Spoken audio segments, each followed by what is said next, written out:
So, yesterday we learned in class how to factor polynomials like the one you see here of the form ax squared plus bx plus c.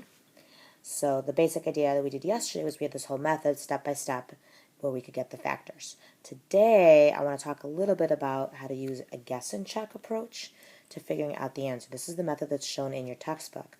Now some people really like this method. It seems really easy and faster for them and it's awesome.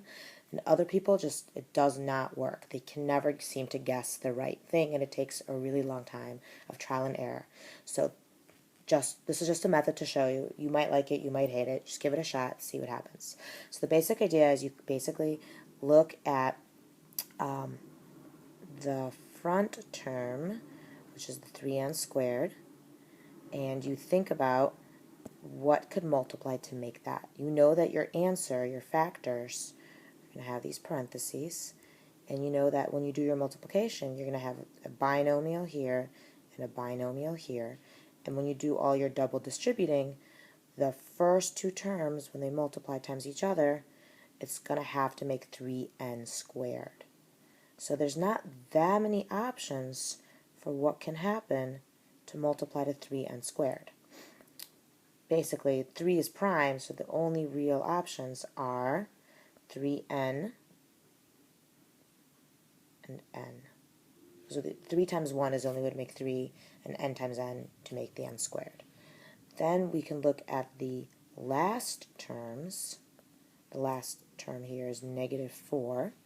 And we know that when we do our final multiplication here, these two parts need to multiply to make negative 4.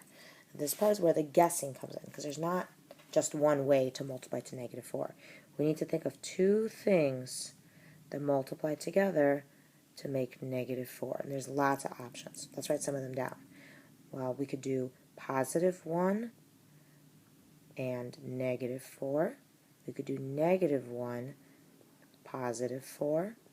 We could also do positive 2, negative 2, and we could do negative 2, positive 2. The question is, which of these four options is the correct one to make the whole thing work out? So this is where the guessing and then the checking comes in. So let's just pick a random one to start with and see what happens. I'm just going to randomly choose the first thing I came up with, which was positive 1 and negative 4. Now, this is where the checking comes in. I'm going to see if it works out. So I already know the 3n times n is going to give me 3n squared, so that part is right. The red part is cool. And I know 1 times negative 4 is going to give me the negative 4, so that part is also fine. The part that I'm going to be checking now is going to be the middle part, the 11n. How can I get the 11n? That's with the other two multiplications that I haven't done yet. That's the 3n times negative 4 and the 1 times n. Those are the two multiplications I haven't done yet. So I'm going to go ahead and do them now. I'm going to do 3n times negative 4. That's going to give me negative 12n. And I'm going to do 1 times n. That's going to give me 1n. Those are like terms. When I add them up, I get negative 11n.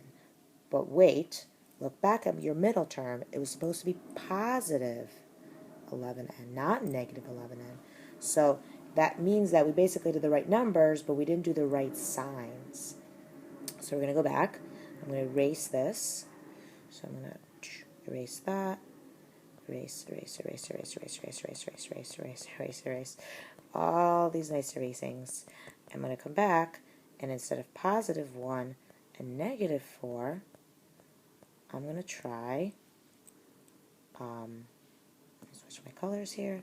I'm going to try negative 1 and positive 4. So the exact same value, well, the exact same numbers, but switching my signs so that the one that was positive before is now negative, and the one that was negative is now positive. I'm going to repeat the check that I just did to see if now maybe it works. So again, remember I wanted to add up to 11n. I'm going to do negative 1 times n. That gives me negative n. And I'm also going to do 3n times 4. That's the other multiplication that I need to do here. Equals 12n. Now when I add up my like terms, check it out, I get 11n, which is what I'm supposed to. Boom. That means that these are the correct factors of my original polynomial. Now, this problem wasn't too bad because for -4, I had 4 things to try. So worst case, I would have tried 4 things before I would have found the right one. If you have bigger numbers like, for example, 60 or 48, numbers that have lots of factors, this can get really, really, really tricky. In that case, you can always use the method that we learned yesterday, which is a little more systematic.